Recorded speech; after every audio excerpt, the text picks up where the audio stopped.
ప్రేమ అంటే ఇలాగా తనని ఒకరోజు దేవుడు తన భక్తికి మెచ్చి రాజసింహాసనం ఇచ్చాడు. ఏమండి, ఆయన్ని రాజును చేశాడు. ఒక రకంగా చెప్పుకోవాలంటే మన రాష్ట్రానికి సీఎం లెక్క. స్తోత్రం చెప్పండి. హల్లెలూయా. ఆయనకి ఆ పదవి ఇచ్చాడు దేవుడు. ఆ పదవి ఇస్తే ఆయన ఏం చేశాడు తెలుసండి? 2వ దినవృత్తాంతాల గ్రంథము 29వ అధ్యాయంలో 3వ వచనం, అతడు తన ఏలుబడి యందు మొదటి సంవత్సరం మొదటి నెల యెహోవా మందిరపు తలుపులు తెరిపించాడంట. స్తోత్రం చెప్పండి. హల్లెలూయా. దేవుని మందిరపు తలుపులు తెరిపించి మందిరాన్ని బాగు చేశాడంట. అమ్మ ఎవరో? హిజ్కియా. ఏ హిజ్కియా? సామాన్యమైన హిజ్కియా కాదు. ఇప్పుడు ఒక దేశానికి రాజుగా ఉన్న హిజ్కియా. రాజు అయిన తర్వాత మొదటి స్థానంలో పెడుతున్నాడు. దేని మీద? దేవుడి మందిరం యొక్క పని జరగడానికి. అంత ఇష్టపడి హిజ్కియా దేవుడు అంటే. హల్లెలూయా.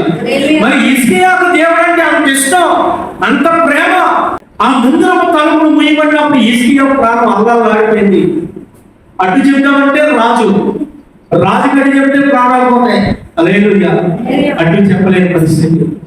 బహుశా నేను అనుకున్నా హిజ్కియా కన్నీటితో ప్రార్థన చేస్తున్నాడు. అయ్యా నేను ఆరాధించే స్థలం మూయబడింది, నేను ఆరాధించే ప్రాంతం తలుపులు మూయబడి.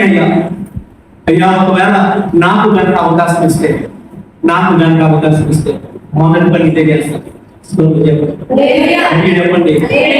రోజు వచ్చిందండి, తను ప్రేమించేటటువంటి హిజ్కియాను దేవుడు రాజుని చేసి రాజయ్యి ఎవరి రాజరికం వచ్చి సింహాసనం మీద కూర్చున్న తర్వాత ఈ యొక్క రాజైన హిజ్కియా ఎవరిని దేవుడి కొరకు తీసుకున్న సమర్పణ తీర్మానాలు మర్చిపోలేదు. ఏం చేశాడు?